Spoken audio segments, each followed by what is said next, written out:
Hey, welcome back to Common Mansplaining. I'm Eddie, and that's Christian. And today we're going to discuss a little bit more about the resistance to Trump's new administration. But before we get started, guys, please hit like, please hit subscribe, turn your notifications on, and tell a couple million of your closest friends, because you will not find a more common explanation than from Common Mansplaining. Only place to hear the word of the common man. That's Truth. right. That's right. No Nothing is just filter. coming. Yes. So, yeah, Trump is fighting a lot of headwind. Obviously, Gates had to step aside due to the distraction that he was very quickly becoming. Of course, he was kind of a distraction before. Well, I mean, yeah. So the narrative was such, even though we don't know for sure, right? We have due process and innocence until proven guilty. Indeed. But this is politics, and so things that look bad at the court of public opinion can make senators lose their nerve and not want to throw their support if they think it might come back to bite them next time for election. So even though nothing has been definitive, he realized politically he was dead, and this is a political appointment. So yeah, it's kind of a weird state of affairs. I know that he, had been investigated by the Department of Justice and then essentially, cleared. I mean, they didn't decide to take the matter any further. And then I'm under the impression that a report was coming out by the ethics committee, in that week, the week that he resigned. And so I heard that he had resigned to avoid that report. And then I think he was told that report was still going to be a factor in his confirmation hearing. So that's kind of an odd. Well, there's some leaks that people think are essentially the report was leaked. Because once he was in Congress, the speaker was not going to release it. But it's essentially with some unseemliness, like it didn't rise to the level of criminal, but it was sort of like, you're a congressman, you should know better. Sort of unethical behavior is not illegal or sanctionable. Right. And but especially the Department of Justice, the Attorney General, we're going to hold to a high standard of ethics, and not that there haven't been well documented cases of attorney generals having salacious affairs, of course. But for this point, what was known made Gates politically unviable. Yeah, I mean it's getting to the point where like a good percentage of Trump's picks are now at least accused of some sort of sexual misconduct in some form or another. And I mentioned this earlier, but guys, I want to say that before we even delve into this topic, I don't want you to feel like we're being that we're just making light of this, because it's a very serious issue. Yeah, if you're assaulted, then that is not your fault. That's the assailant's fault. Absolutely, 100%. It's a very painful situation. It's a very difficult to broach situation, and it's one of the most complicated situations that can arise in legal affairs, just because by nature the sexual practices are usually private, right? So there's a limited number of witnesses that have access. There's a limited exposure to any sort of security measure or evidence that can be brought to bear, and it's particularly painful to dredge back up, like if you have to go to court and talk about it, like with for example Hegseth. They're bringing this thing back up after 7 years, and they're asking that woman for comment, and she's just like bawling and running away from people because she didn't want to have to deal with this nonsense again. She already has enough on her plate, having to wrestle with the potential implications of infidelity, and so she doesn't want to. The last thing she wants is to have to run through this again. And this is not even her bringing this complaint. This is other people bringing it up on her behalf. And I think you had something to say about that. I mean, it's kind of yes. I mean, obviously, regret and being attacked in a sexual manner are not the same thing. Right. But it's definitely something she regrets. But yeah, again, miscommunications, misunderstandings happen among the best of intentions. Certainly, miscommunications happen when there's sexual arousal involved. Um, and so she regretted the experience, even though she sort of later why she didn't or she acknowledged that she had sent all the communication to Hesketh's way that it was consensual, but she deeply regretted it because it's sin, and something that she doesn't. And Hesketh tried to take responsibility and put it behind him as well. Does not rise to the level of something the government really needs to be involved in. But I think being offended on other people's behalf is definitely a feature of the 2024 woke or politically correct movement, right? Yes. That an endemic to a point of parody, really, of especially white people who are told they have white privilege being offended or being angry on behalf of others. And methinks thou dost protest too much. And it's lost its ability to influence us, to change our minds, to take something seriously because it's done over and over again for political gain. Right. And I think that's the key too. If it was just, I could almost excuse it if it were just like virtual signaling for the purposes of virtue signaling, because people do that all the time, whether they're aware of it or not. It's just kind of a conscious thing, like they give to charity. They want someone to know they gave to charity. It's just something that humans have in them. They want to be recognized for the good things. Self-interest exists. Right. Yeah. But when it's used to wield political power, that's when I think it really crosses a line to something kind of nefarious. And you should be skeptical if somebody's doing something that maybe your motivations aren't out of, especially because they did this to Kavanaugh. They did this to, obviously, Clarence Thomas. This is in the playbook, mainly because conservatives or the Republican Party tend to have more traditional views about sexuality and feel like, premarital or extramarital affairs are taboo and sometimes disqualifying. And so they're trying to throw that back in the face. They're trying to weaken the base politically against these, and because it's not something the left normally cares about. Well, we could, I mean, during an election season, if you asked anybody on the left their position about whether the government should be promoting abstinence from premarital sex, what do you think their answer is going to be? That's a good point. Yeah, I mean, it's obviously it's supposed to be, quote finger, supposed to be more damaging to the right, just because it makes for a sort of hypocrisy that wouldn't be present otherwise. But I just have to reiterate, we have a legal system that is predicated off the concept of being innocent until proven guilty, right? And then for obvious reasons, we just can't abide, someone, for example, running for political office and then automatically being like politically assassinated just by one accusation, right? That's just not sufficient. You have to actually bring proof to bear, and it has to be a conviction. Otherwise, ultimately, I know, don't get me wrong, like I know it's not exactly the same as, if you were completely in the abstract, and you had two people that were equally qualified in every other metric, and one was accused of sexual misconduct and one wasn't. Okay, maybe that might put your thumb on the scale in one direction. But aside from that, like if somebody's just trying to be confirmed and there's a situation in their past that was thoroughly investigated and nothing came of it, at this point you have to let it go. I mean, Now the devil's advocate people would say was that a court of law found Trump guilty for his sexual impropriety with another woman.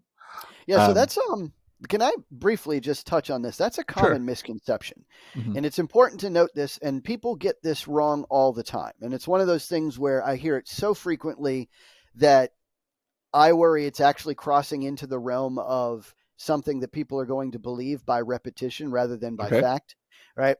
So Trump was not found guilty of any sexual misconduct. What he was found guilty of is defamation of character. What happened was she accused him of sexual misconduct. He denied it. And in so doing, his denial technically also, even though her initial accusation of him was without evidence, and he probably could have sued her for that, his denial of her claim was also without evidence and therefore crossed into a boundary of legal liability toward her book, which cost her money, right? Because she had a book in which the accusation was made. And so in essence, he's really not being like, I know it seems like by so he was found culpable for causing her financial damage by right. And it seems like it might be by extension that he's also guilty of the sexual misconduct. That's not at all the case. Well, yeah. So, but the narrative politically was trying to tarnish or bring him down that he had been, yes, had extramarital relations. Right. Something because his second wife and no, not his second wife, Marla Maples, was an affair he had, and so his personal life is not beyond reproach as far as the gospel is. And when you start talking about ye without sin, let him cast the first stone. But this is politics. They're really trying to be offended on behalf of others. The left doesn't care about these things, but they're like, hey, you Trump's base, you should be angrier at this. And that's we're not going to be game for that anymore. Now this is a big change. These are the consequences of the sexual revolution, postmodernism, 60s sexual revolution. In the 1980s, there was a politician named Gary Hart. You ever heard of this story? I've heard the name, but I'm not as familiar with the story. So there was a movie. Hugh Jackman played him in it, but he was experienced, very telegenic, good public speaker, experienced politician who was set to run for the presidency up against Bush, like after the Reagan. Okay. But what was found out is he'd had an affair. He'd been an adulterous affair. He'd been unfaithful to his wife. Okay. And some of these stories just came out a little bit, and he immediately withdrew from political life. Like, didn't continue to serve as a congressman or anything. More the public shame of his personal life, personal infidelity, was so disqualifying that he left the public sphere. Interesting. And they made a movie about this because he was so talented. He basically thought he could have been Clinton, before Clinton, though Clinton obviously had, for all of Clinton's political talents, had weaknesses when it came to women as well. And something these people who connect, who are telegenic and handsome and connect and rise to level of prominence, attract women, and you have to have self-control. Anyway, but now that's not disqualifying. I don't know if you noticed in France. Yeah. In the late 90s, there was somebody who was running for president in France who was involved there was a train accident or derailment. He was on the train, and the press widely reported it, and it was seen that he was coming back from visiting his mistress. And you know what happened? What? His poll numbers went up. Yeah.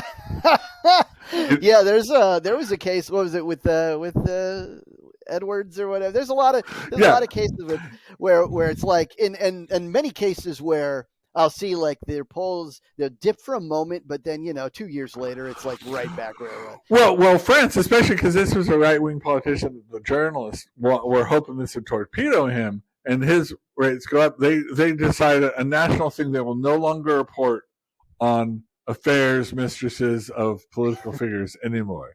And so they've gone dark on it simply because, it made a candidate they weren't in support of's numbers go up. So we haven't got to that point yet here in America, but we're pretty callous to it. We're really skeptical of claims when they come from the left because they're disingenuous. And we know that they're looking for any reason to disqualify this, even if it's a reason that they wouldn't disqualify somebody from their side. Right. Now, and Hegseth, of course, is no friend to the woke movement, and of course, that's the dangers they're worried about is that he's going to go in and just start gutting all the woke people from the military. But I have to say, well, if only, right? That's what we hope. Right.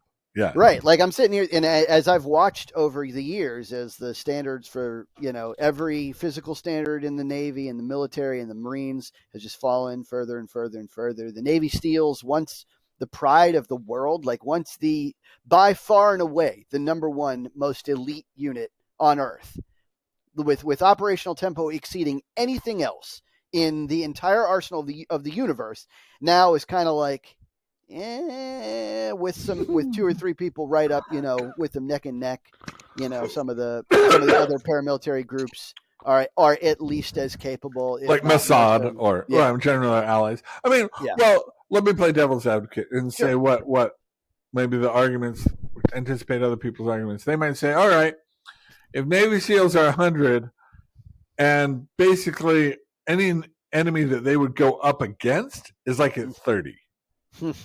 So we could lower the standards down to 80 and we still got a 50-point gap, right? Yeah, yeah, and that might be the case. One caution that I would throw back is that, on the one side, there are capabilities that we're not aware of, right? Like, for example, China, for all intents and purposes, is kind of an unknown to us at the moment, right? And it consequently, they're also our biggest threat, right? Like, if some engagement takes place in Taiwan or something, which is very, very far away from our homeland, from our source of supply and redeployment, and right next to theirs, and they have, it's been years and years and years since we've actually seen them in action. So, it's a dangerous call to make, to let your standards slide. And then the other thing I would say is, it's not like, if let's say you get into an engagement, and normally the engagement would result in the loss of 20 lives of American soldiers, but instead, because you're slightly less perfect, and because you're slightly, the gap is not quite as large, then instead you lose 30 lives. I mean, every life is important in the American arsenal. I don't think that just yeah. yeah. I agree. I mean, what was that sort of the plot of Top Gun, or why they created Top Gun? Right, that going into the Vietnam War, the rate of like dogfights, Right.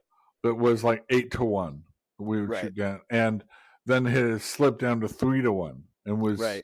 They're like, all right, we need to get back to making sure that our pilots are elite. Right? Yes, and absolutely. And this being 3 times better than the opposition. No. We want them 8 times or more better than what they're up against, especially with the hardware they're following. And so I can see that, and I support Hesworth. I'm playing advocate for the adversary here, not because those are my ideals. Right. But yeah, there's a lot. The military, right? The DoD budget is complicated and by their own design, right?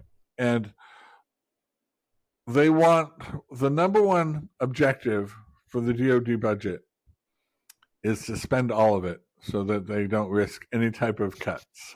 Right. And so, anytime they could run it, maybe like some sort of weapons thing, and they have extra money, what are they going to? They can woke DEI, critical race theory stuff. They could just dump money into. Right. Yeah. And if we're going to have this Department of Government Efficiency, the DoD has to be subject as well. Yes. And we want readiness, but we don't want waste. And that's the big thing is government institutions are terrified. Yeah. Terrified to have unspent money. What drives me nuts is, for the longest time, if I, rewind 30 years ago, and if you had asked me, which is the party of war, I'd have said the Republicans any day of the week and twice on Sunday. Point. If you'd asked me, who the peace-loving hippies were, it was always the left, right? And if you were to, even 10 years ago, if you would ask any Democrat on the street, where's the number one place where we can cut money in the government, they would immediately point to the military and say, we need to cut the defense budget. And now it's like, do you want to throw $100 billion at Ukraine? Sure, no problem. Do you want to staff a DEI or a gender compliance liaison in every single unit and an officer in every single division?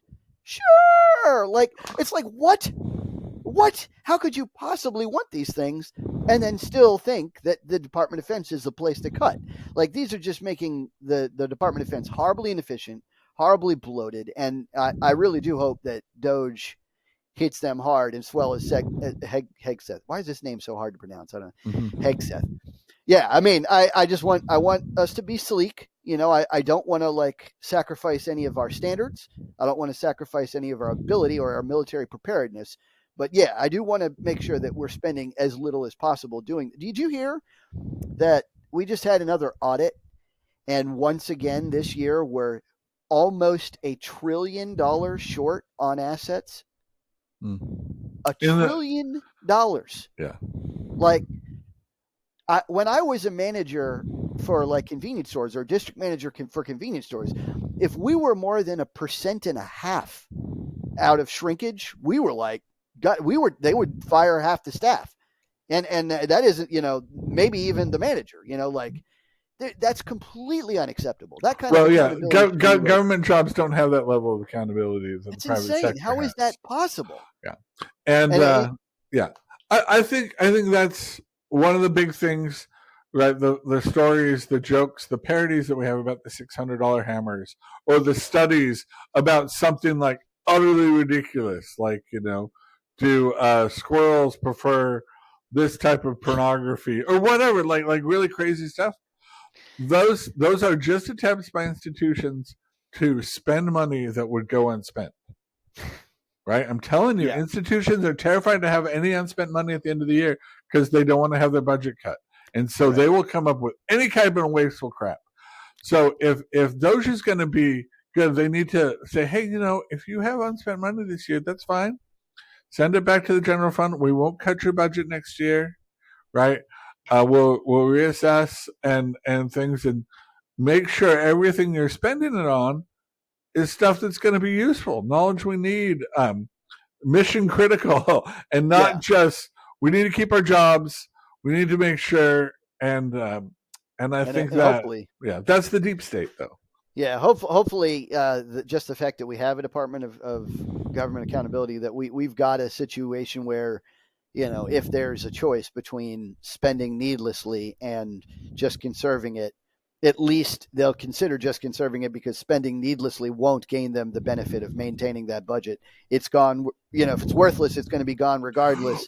Well, it won't have anything to do with whether or not they. Yeah. Well, I'm saying if they keep good accounting, this is why we have the $100 trillion of assets gone. They don't want to account it for, because because again, if you can account it for it, then you can start cutting their budget. And I'm sure that half of this is like black budget stuff, like off the book ops that are just routine for our our spec ops teams and our black ops teams. But I just sometimes it's worse. Right, there was an example I saw. They thought they were donating to obviously they left us to a green energy or something that raised money for, climate things, and they gave them like a tremendous amount of money, billions of dollars, because at sort of the end of the year, in this sort of money dump, it was in a larger sort of budget, and come around, this company was giving hundreds of $millions of straight to Hamas. Wow. Right? Wow. And but because they essentially had a name of, Climate Change Foundation or something, that was enough. They didn't vet it more like that, but people have now gone back and said, like, hey, this is you giving money to this is then without any stipulations on it, because you were just desperate to spend that money. Boom, it went to our enemies. On that note, I did decide we're going to change our name from Common Mansplaining to Green Energy. Just see if we can, Yeah, we can. Man, if we can suck. By the way, that team. We do accept donations for anybody out there who would like to just send money for no reason whatsoever. Eventually, we will get a Patreon account, but that's off in the distance.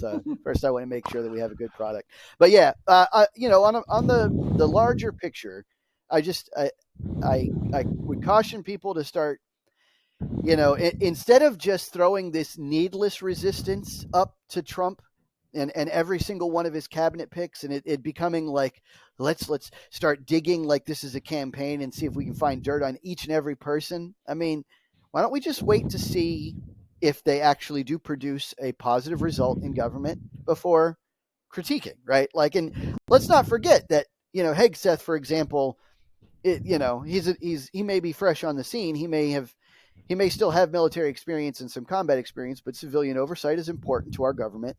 And the fact that we do have all this stuff off the books that we donate to things that, and the civilian accountability is not there. That's part of the problem, right? Mm-hmm. We, the people, is supposed to be in charge of this government.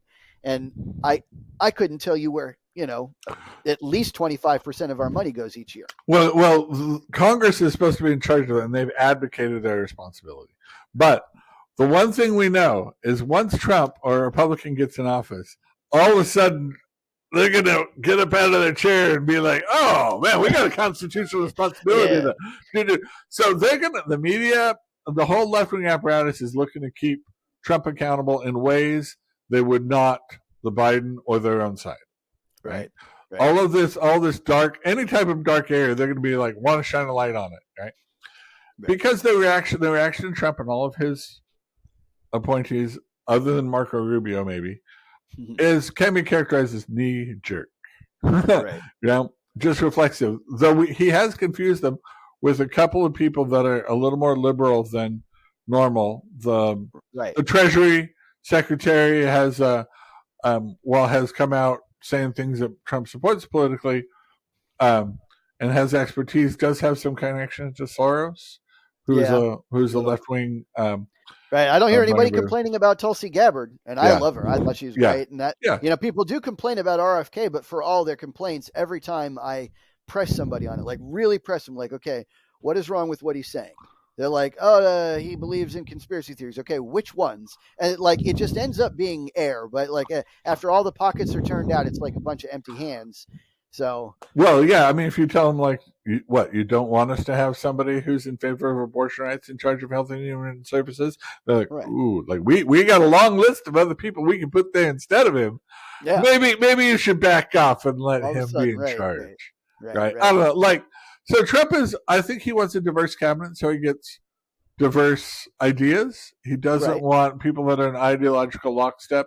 He knows now where he wants to come from, and he'll has his Elon Musk and his advisors. But as far as the departments, he wants people that are loyal to him first. True. And I think he wants to cut down on all the leaks and all the mess that made his first administration that put obstacles in the way of achieving anything. He wants to achieve stuff. I don't think he's looking just to, put a feather in his cap reputation-wise. He wants concrete achievements and progress and change. Well, and both of those things are not exclusive, right? Those are the same thing. And matter of fact, one of the biggest critiques that I hear about Trump, and for all of the hype and the Trump derangement syndrome, it's an accurate critique. He is a narcissist. To be fair, I don't think that there are many leaders that aren't, right? That's just kind of like a. Or he has a really big ego. I think he's. And to be fair, but though here's the thing, the way I was probably a narcissistic manager when I was in play too, but the way that I fed my narcissism was by feeding everybody under me, by making the store run well, nothing got me good accolades like a efficient and well operated business, like staff that were developed well in their careers, were promoted well. That's the kind of stuff that puts a leader in a place where they can be receptive of these accolades. So people are worried that Trump is only going to do for himself. Well, one of the chief ways that he does for himself is by doing for us. I mean, that's his position. So I don't know why everyone seems to think that's not possible. Just because he's for himself, he can't be for America. No, I think he does both. I think he has to. I think that's the marriage of his position. Well, his position in the commercial world, he could be a little more autocratic. It was his money. He who has the gold makes the rules, right? And you look at, I don't know if you've ever read very much on the history of Singapore. Not much. I know a little bit about their economic system, but Singapore was so poor, such a malaria-infested swamp that Malaysia sang about it. Yeah, that Malaysia just dumped them, kicked them out of their country. right? Kind of like if we like kicked out, you know, like with DC or something. Like DC or Florida, like people joke about Florida, and kicked it out of the country and say, look, and so they had a guy, and he was a dictator. He was like, I'm not going to consider, options, and he did a lot of things. He had forced integration so that Malays lived with Chinese, lived with Hindus, right? Because they were all violent against each other, and that was a way to stop the violence. He did a bunch of programs, and they don't have personal freedoms. You can't chew gum because he doesn't like gum. He doesn't like the thing. But he took them from a malaria infested swamp to, a very high level sophisticated thing in a short period of time.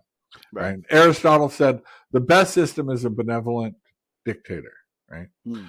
Problem is it can turn into a tyranny very quickly. So without him, right, that's the type of thing is going from somebody they trust to, do we give this power to just anybody, or do we have to go down to a democracy kind of thing?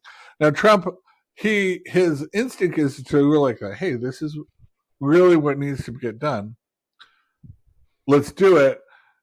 Politics in America and our republic requires a lot of consensus. Right. If he wants to delete whole departments, it's going to require Congress. Now, thankfully, we do have a majority of Republicans in Congress, both houses of Congress.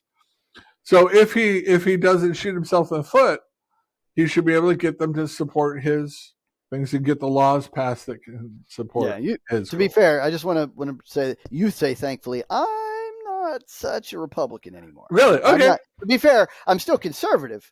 But the biggest problem, though, is I think the Republicans have diverged from conservatism. I don't think they're absolutely particularly conservative anymore. So, but that having been said, many of the things that Trump is trying to put into place are essentially anti-wokeism. Right. The standing up to woke right now is the thing that really needs to be done. Yeah, he's definitely socially conservative. He's also, some of his ideas, though they seem radical, like, for example, elimination of the education department. It's one of those things where, is it a little tricky to do after we've had it run federally for so long? Sure. But that having been said, the 10th Amendment, it should never have been run federally, right? Like it never should have been in the federal arena in the first place. So some of that's all to the good, right? And people are worried about it. But I'm like, meanwhile, so many of these programs should never have ever gotten to that level. Well, all you have to do is ask Gavin Newsom, do you want Trump dictating education standards in your state? And they'll be like, absolutely not. So if there's ever a time that blue states want the Department of Education out of their hair, it's when Trump is in charge of it. Right. So it's I think it'll be good for the country, but it'll be an adjustment. It'll be a disruption, and the skill of the person to draw it down in a way that is understandable and works, I think is going to be key. And he'll be able to, I think, he'll be able to show results. But yeah, he should have a honeymoon period. Most presidents are, to get the people he wants in office and see how they do. That's especially with his mandate winning the popular vote. Absolutely. But the left is not willing to really do that so much. But we'll see. They haven't been. They haven't at least filed a bunch of lawsuits against the election. They haven't. Right. They've tried to be, and he's tried to be magnanimous a little bit, and maybe some of his cabinet picks being a little more to the left than would be expected, is to show that. But we'll see. Right. Yeah, and I'm interested to hear what the audience has to think about this. If you guys have any comments or thoughts on the elimination of the Department of Education, how you think it's going to go, definitely put some comments below. Because I'm kind of interested to hear what our consensus is on the channel so far. I know I'm gonna be in favor of it, but I don't know if everyone will be. We'll see. It's a tricky, and implementation is going to be half the game. One of the things that I've long said about the presidency and probably most positions in government is, even though I'm a conservative, it probably has a lot more to do with like just generic management ability, leadership ability than. Because if, for example, if I were to have to tell you the two strongest presidents in the last 50 years. I would say Reagan number one by far, Clinton number two. And so it's interesting that they kind of on both opposite ends of the the dream pool. But that having been said, I think part of it was just Clinton was just a very efficient, very effective, capable leader who delegated well, who was very, very smart. Even if some of the policies he wanted to put into place were philosophically opposed to what I would want, he's still very capable, and his execution of things was lightning sharp. So he had to go through the learning curve. His first thing, he had a lot of problems, but he learned and he adapted and compromised and ended up being an effective president. Being able to work with Gingrich is huge. So and I think Trump too, like he being a neophyte and outsider, he ran up with some challenges because everybody's digging out esoteric constitutional law to oppose him. Everybody when the left's in charge of the government, they just, whatever Biden wanted to do, that's all good with me. When Trump said, they're like, oh no, Constitution says to do.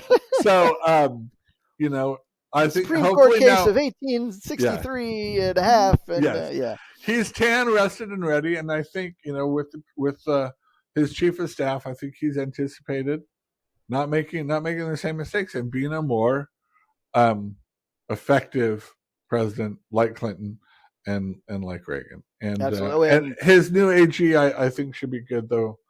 I'm interested in your thoughts on her as well. Yeah, I think you said at one point in time she's kind of a his personal lawyer, I guess. Yeah, she was his personal lawyer. It would be maybe nice to see somebody with a national profile already, but I think she seems very, very capable, very sharp, very smart. She deserves a chance. Yeah, absolutely. Right. I'm willing to give everyone a shot. Until they prove me wrong, until they show me something like the last Secretary of Defense I thought was going to be great, and then they botched this Afghanistan withdrawal, and I'm like, maybe everybody in this lineup needs to be fired. But that's just something that Biden didn't do. He didn't hold his team accountable. Yeah, relieving people is an important part of having a strong military. Trump definitely doesn't have a problem with that. So we'll see. We'll see. Yeah. But any other thoughts? You guys put your comments below, and we'll catch you next time on Common Mansplaining. Keep it common.